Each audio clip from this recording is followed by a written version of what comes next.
राजा रघुवंशी हत्याकांड में एक और अपडेट सामने आया है। मामले में सोनम रघुवंशी का एक सूटकेस पुलिस के हाथ लगा है। दावा किया जा रहा है कि ये वही सूटकेस है जिसे सोनम शिलांग लेकर गई थी। पुलिस को इस सूटकेस की तलाश थी। तो ये आपको बता दें कि सूटकेस से कई अहम सबूत भी हाथ पुलिस को लगे, ऐसी जानकारी बरामद हो रही है। राजा की हत्या के बाद सोनम इंदौर लौट गई थी और ये भी आपको बता दें कि सोनम अपना सूटकेस साथ लेकर आई थी, यानी वो शिलांग भी ये सूटकेस साथ लेके गई थी और शिलांग से जब वो इंदौर वापस आई तब भी उसके पास ये काला सूटकेस मौजूद था। पुलिस ने जो सूटकेस सोनम के घर से जब्त किया है ये वही सूटकेस है। इसका दावा आपको बता दें कि फिलहाल नहीं पुलिस कर रही है साफ तौर पर, लेकिन ये सूटकेस जो है इसमें कई सबूत हाथ लगने की भी बात सामने आ रही है। शिलांग पुलिस पूछताछ के सिलसिले में सोनम के घर करीब 2.5 घंटे तक रही। सोनम के भाई गोविंद रघुवंशी को क्राइम ब्रांच ने बुलाया था। हालांकि गोविंद का कहना है कि पूछताछ उनसे नहीं बल्कि राज कुशवाहा से संबंधित लोगों से हुई है। परसों के दिन एसआईटी की टीम आपको बता दें इंदौर गई थी और इंदौर में सोनम के घर जाकर उनके परिवार से पूछताछ की गई थी। सोनम का जो भाई है गोविंद शिलांग पुलिस को अपने घर ले जाने के साथ ही राज कुशवाहा के घर भी ले गया था और राज कुशवाहा जो कि इनकी फैक्ट्री में काम करता था, जो कि लवर बताया जा रहा है सोनम का, उसके घर पर जाके भी एसआईटी ने पूछताछ की है। शिलांग पुलिस इंदौर के उस फ्लैट पर भी गई जहां सोनम राजा की हत्या के बाद जाकर छुपी हुई थी और ये फ्लैट दिलाने के लिए राज ने सोनम की मदद की थी, जो कि सोनम के पापा की जो फैक्ट्री है उससे महज 3 किलोमीटर की दूरी पर ही है। यहाँ पर 51,000 रुपये डिपॉजिट और 17,000 रुपये भाड़े देकर फ्लैट पर रह रही थी। 14 दिन तक इस फ्लैट पर ही सोनम रुकी थी इंदौर में। तो पुलिस ने वहां भी जांच पड़ताल की है, उस फ्लैट पर जाके भी। शिलांग पुलिस की टीम ने सुपर कॉरिडोर क्षेत्र में स्थित उस रेस्टोरेंट का भी दौरा किया जहां पर सोनम और राज अक्सर मिला करते थे। ऐसा माना जा रहा है कि इसी जगह पर दोनों ने मिलकर राजा की हत्या की योजना बनाई थी। यही नहीं, राज के दोस्त और सोनम की भी कई बार यहाँ पर मुलाकात हुई थी। पुलिस ने रेस्टोरेंट संचालक से भी पूछताछ की है और सीसीटीवी रिकॉर्डिंग भी मांगी गई है, लेकिन सोनम की आखिरी विजिट कई महीने पुराने होने के कारण फुटेज उपलब्ध नहीं हो पाई है। तो लगातार अब जांच पड़ताल हो रही है, हर एक जगह पर एसआईटी की टीम जा रही है। शिलांग पुलिस की तरफ से ये कहना है कि जो भी तर्क अभी सोनम और राज कुशवाहा ने इस पूरे मामले पर दिए हैं उससे पुलिस संतुष्ट नहीं है। उनका मानना है कि इस पूरे केस में और भी कोई साजिश हो सकती है, किसी और के भी शामिल होने की आशंका शिलांग पुलिस को है। तो इसलिए शिलांग पुलिस हर एक कड़ी को जोड़ने के लिए प्रयास में है। हर एक जगह जाकर पुलिस जांच पड़ताल कर रही है। एक भी जगह पुलिस नहीं छोड़ना चाहती है जहां से किसी तरह के सुराग पुलिस के हाथ लगे। हर एक अपडेट के लिए आप बने रहिए न्यूज़ 18 के साथ। नमस्कार। लेकिन हमने बताया नहीं था उस चीज़ को, आज के लिए उस वक्त नहीं बताया था क्योंकि विश्वास नहीं हो रहा था लोगों को। तो उस वक्त क्या ऐसा बताया था कि लोग विश्वास नहीं कर पा रहे थे। यही समलैंगिकता का कि एक लड़की है जो उसके साथ समलैंगिक का रिश्ता है सोनम का, समलैंगिक का। ये मैं फिर से इसलिए प्रश्न दोहरा रहा हूँ क्योंकि आप ये बड़ा खुलासा कर रहे हैं, आप ये बड़ा दावा है कि सोनम समलैंगिक। हाँ। अच्छा, वो प्रश्न कुंडली जो बनाई गई थी उस प्रश्न कुंडली में पहला सवाल क्या था कि राजा की तो हत्या हो चुकी है, हाँ, और उनकी बहू कहाँ है? उनकी बहू कहाँ है? तो आपने क्या कहा? मैंने ये कहा कि वो सुरक्षित है, जीवित है, हाँ। और वो आपको मिल जाएंगी, घबराने वाली बात नहीं है। हाँ। हाँ, ये उसमें आया था, 2 साल निकल रहे थे उसमें, 2 साल से किसी के साथ थी। किस चीज़ में थी? प्रेम प्रसंग में, समलैंगिकता में, प्रेम प्रसंग में जो भी उसका निकल रहा था। तो मतलब क्या क्या चीज़ निकली? एक तो प्रेम प्रसंग निकल रहा था, समलैंगिक निकल रहा था, तीसरा मृत्यु योग निकल रहा था। ये तीनों चीज़ था सोनम। बिल्कुल। अच्छा, सोनम की कुंडली और क्या कहती थी? वो बहुत सातिर की थी, जिद्दी थी, क्या कहती? अड़ियल स्वभाव की थी? अड़ियल स्वभाव की थी वो। उसको एक बार जो चीज़ समझ में आ गई कि मेरे को ये करना है सो करना है।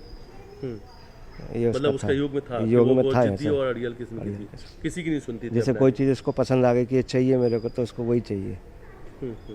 फिर वो दूसरी भली लाख करोड़ों की हो, अरबों की हो, उसको इससे कोई मतलब नहीं है। अच्छा, जो चीज़ उसको पसंद है उसको वो चाहिए। राजा रघुवंशी हत्याकांड में एक के बाद एक जैसे हर रोज बीतते जा रहा है, हर एक नए खुलासे हो रहे हैं। हर कोई अब इस सोच में है कि आखिरकार इस हत्याकांड के पीछे है कौन और इसकी साजिश क्या है। राजा रघुवंशी के भाई ने अब एक और नई मांग कर दी है। राजा रघुवंशी के भाई ने कहा है कि सोनम की एक करीबी दोस्त अलका है, पुलिस उससे भी पूछताछ करे, वह इस गहरे साजिश में शामिल हो सकती है। तो वहीं आपको बता दें कि मेघालय के राजा रघुवंशी हत्याकांड में ये नया मोड़ सामने आया है। अब ये नए दोस्त की जो है नाम सामने आ रहे हैं जो कि शामिल हो सकती है इस पूरे हत्याकांड में, ऐसा राजा रघुवंशी के परिवार वालों का कहना है। इस पूरे मामले में एक रहस्यमय लड़की अलका के आने से जांच और उलझ गई है। अलका को मुख्य आरोपी सोनम रघुवंशी की करीबी दोस्त बताया जा रहा है।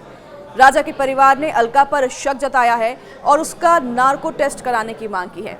तो वहीं परिवार को लगता है कि अलका हत्याकांड की साजिश में शामिल हो सकती है। पुलिस इस पूरे मामले की जांच फिलहाल कर रही है। और आपको बता दें कि जो ज्योतिषी हैं राजा रघुवंशी के परिवार के, वो भी कह रहे हैं कि सोनम समलैंगिक हो सकती है। इंग्लिश में कहे तो सोनम को लेस्बियन ज्योतिषी बता रहे हैं। उनका कहने का मतलब है कि सोनम का किसी लड़की के साथ ही संबंध हो सकता है और ये लड़की जब सामने आएगी तब पूरे मामले का खुलासा होगा। ज्योतिषी का जिक्र हम इसलिए बार बार कर रहे हैं क्योंकि ज्योतिषी की जो भी कही बातें हैं अब तक वो सच साबित हुई हैं। तो क्या ये पॉसिबिलिटीज़ है कि सोनम रघुवंशी समलैंगिक हो सकती है? राज कुशवाहा सिर्फ उसके फैक्ट्री में काम करने वाला कर्मचारी ही हो सकता है?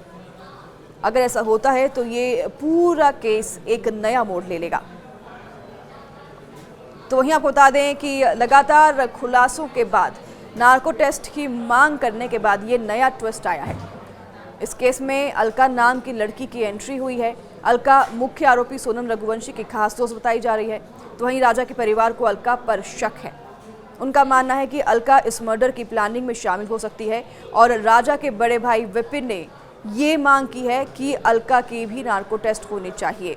उन्होंने कहा कि अलका सोनम की बहुत करीबी दोस्त है। उन्होंने शक जताया है कि अलका इस हत्याकांड की साजिश में शामिल हो सकती है। तो वहीं पुलिस को उसकी अच्छे से जांच करनी चाहिए। परिवार ने ये भी मांग की है और उन्होंने कहा है कि सोनम का नार्को टेस्ट तो होना ही चाहिए, साथ में अलका और सोनम के परिवार वालों का भी नार्को टेस्ट होना चाहिए। आपको बता दें कि नार्को टेस्ट एक तरह का टेस्ट होता है जिसमें इंसान को सच बोलने वाली दवा दी जाती है। इससे हत्या की पूरी सच्चाई सामने आ सकती है, लेकिन इसके कई लॉ होते हैं। नार्को टेस्ट कराने के लिए पुलिस को कई लॉज पास कराने होंगे, उसके बाद ही पुलिस नार्को टेस्ट करा पाएगी। तो वहीं विपिन, जो कि राजा रघुवंशी का भाई है, उसने कहा है कि सोनम के साथ अलका का व्यवहार भी संदिग्ध लग रहा था। मतलब उन्हें अलका का बर्ताव भी ठीक नहीं लग रहा था। अब ज्योतिषी की बातों को कनेक्ट कर सकते हैं। जो राजा रघुवंशी के ज्योतिष हैं वो कह रहे हैं कि अलका समलैंगिक है, किसी लड़की के साथ उनका रिश्ता हो सकता है। अब राजा रघुवंशी के घर वाले जो हैं, वो जो अलका की दोस्त है, करीबी दोस्त, सोनम की जो दोस्त है अलका करीबी दोस्त, उस पर शक जता रहे हैं और उनकी तरफ से कहा गया है कि अलका और सोनम के जो संबंध थे वो कुछ ठीक नहीं थे। हालांकि मेघालय पुलिस ने अभी तक अलका के बारे में कोई भी बात नहीं कही है। पुलिस का कहना है कि वे अभी इन मामलों की जांच कर रहे हैं। तो वहीं आपको बता दें कि विशेष जांच टीम यानी कि एसआईटी इसमें लगातार जांच कर रही है और नए सुराग की पड़ताल में जुटी हुई है। एसआईटी की टीम शिलोंग भी पहुंची थी परसों के दिन और यहां जाकर सोनम के घर वालों से कड़ाई से पूछताछ भी की थी। तो वहीं अलका के आने से यह केस और भी उलझ सकता है। अब देखना होगा कि जांच किस तरफ जाती है। जांच में अलका का क्या रोल सामने आता है? क्या वह सिर्फ सोनम की दोस्त है या फिर इस मर्डर की प्लानिंग में उसका भी कोई हाथ है? ये सब खुलासे होंगे, लेकिन जब जांच पड़ताल होगी, पूछताछ होगी, उसके बाद ही पता चल जाएगा कि अलका और सोनम का क्या रिश्ता है।